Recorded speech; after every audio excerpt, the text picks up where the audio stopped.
that should not have been allowed to become foster parents were having children placed into their home. So these were individuals that had child abuse records, individuals that were on the child abuse registry, that were pedophiles, that should not have had children placed into their home, were having children placed into their homes. So that was the second issue.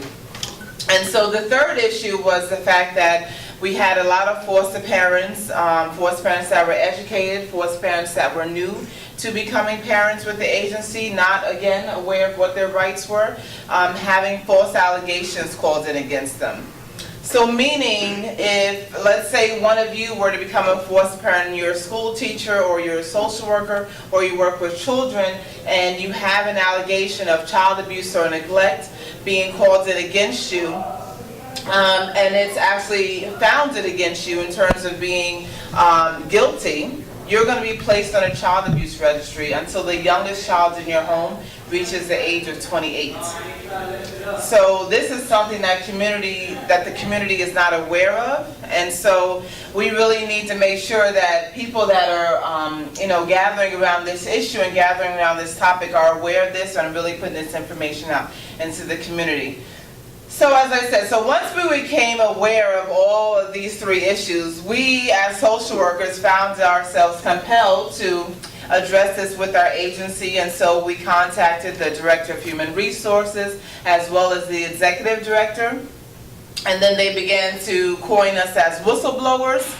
And they were nervous about how much information we knew that was happening at the agency. And so once we realized that the administration was kind of on par with what was really happening on the local level, then we decided to take this information to the Administration for Children's Services. Is anyone familiar with that?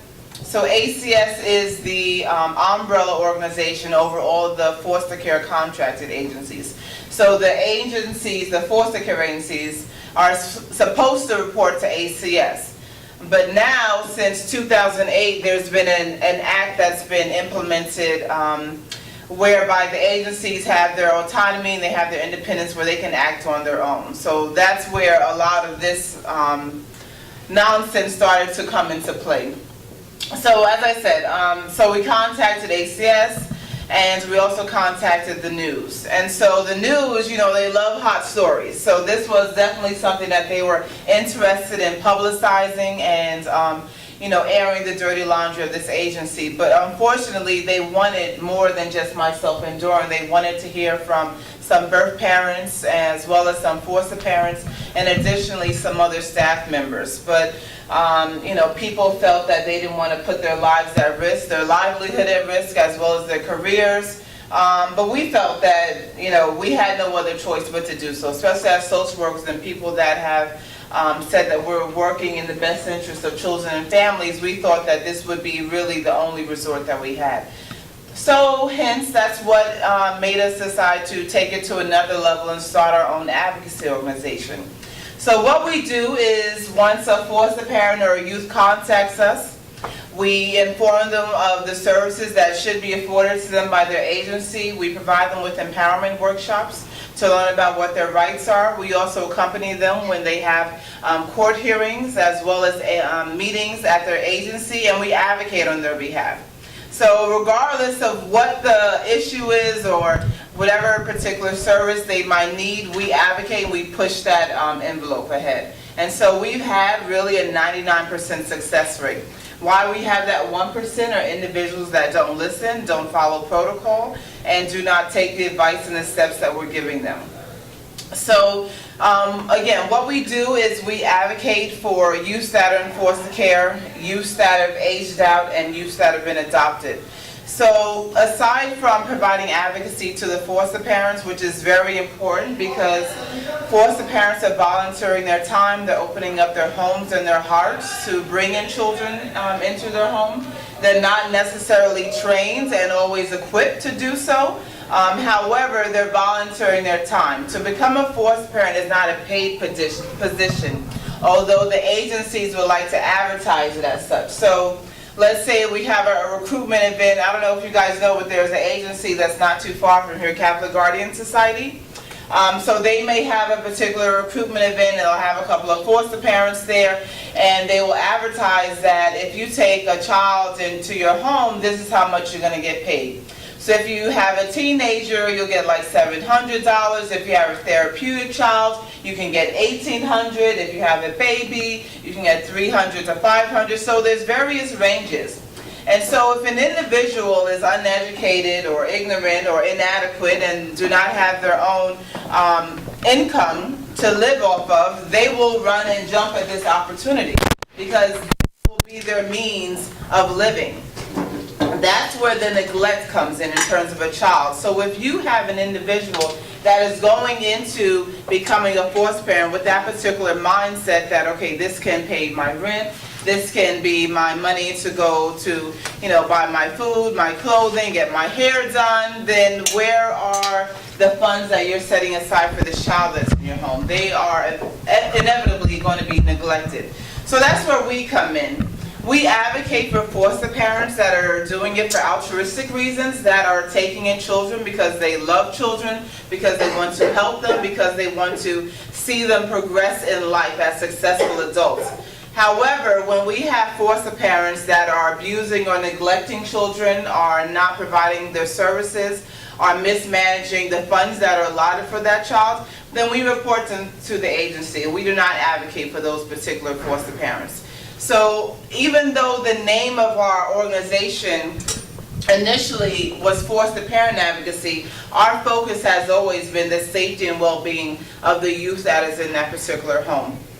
So what we do is we talk to the youth, we see how they're doing both at home as well as in school. We make sure that the agency is providing the services that they require. We're making sure that once they become 18, the dialogue has begun about housing, about college, about employment, because a lot of our youth today are Black and Hispanic youth that are in foster care, and majority of them are aging out and becoming homeless. So although the agencies want to paint this pretty picture that we have so many children that are in foster care, they're in foster care for a short amount of time, which is again an untruth, because a lot of youths are in foster care for an extended period of time. So we have youths in care for 5 and 8 and 10 years, and they have no type of stability. As she mentioned, they're moving from home to home.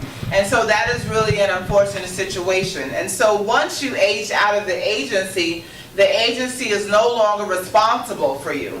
So let's say at the age of 18, you've been in foster care from birth, you're going to say, I no longer want to remain in foster care. Even though at the age of 18 you can remain in care until the age of 21, they want to leave because they've been through so many traumatic experiences while being in foster care for that duration of time. What we do is we inform them and give them educated advice about remaining in foster care so that they can really optimize on the opportunities that they will be given if they remained in. So, i.e., getting an apartment, making sure that the agency ensures that they have housing available, getting assistance in terms of applying for college, getting assistance in terms of making sure that they have the housing that they need. So these are important opportunities that if a youth were to remain in foster care, they would have those services provided to them. As I said, a lot of youths are not informed of what their rights are. The agencies are not telling them that these are what your rights are. Each youth that is in foster care has an attorney for child that's provided to them, which is an attorney basically, who is set to advocate for them and to advocate on behalf of their rights.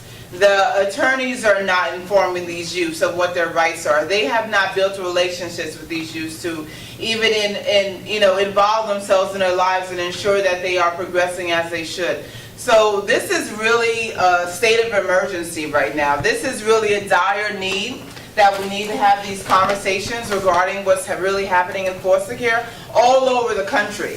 Because it's not just here in New York, it is across the country that many kids are being neglected and abused. Many children are being placed into inappropriate homes. And many agencies are really taking advantage of our families.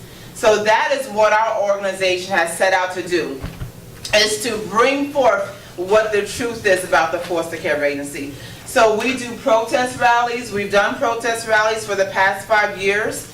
whereby we go in front of different agencies and we protest, and we have our foster parents, we have our youths out there, we have the news out there covering our footage, and we're talking about the issues that our families are facing, that our youths are facing, and how these changes need to be brought about. So how can we impact change? So right now our organization is working on implementing a foster parent bill of rights, and more importantly, a foster youth bill of rights.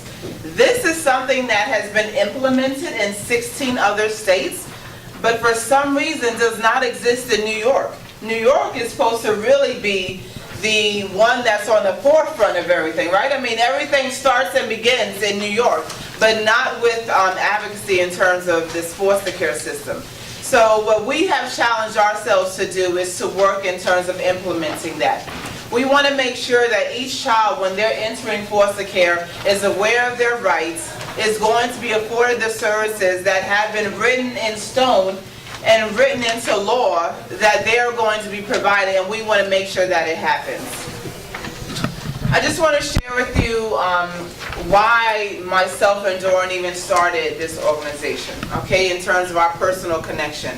So I told you about our professional connection, right, in terms of our work with the foster care agency. After college, I went on to work at the Administration of Children's Services. I wanted to give back and give families the experience that I did not have, because I myself grew up in the foster care system. I went into foster care from birth, and then I aged out at 18. And around about 15 years of age, my adoptive mother passed. And so up until that point in my life, I didn't feel as though I was, in a foster care scenario, or that I was not in a family that didn't love me, or I felt excluded. But it was up until that point, after her passing, that my brother and I, who is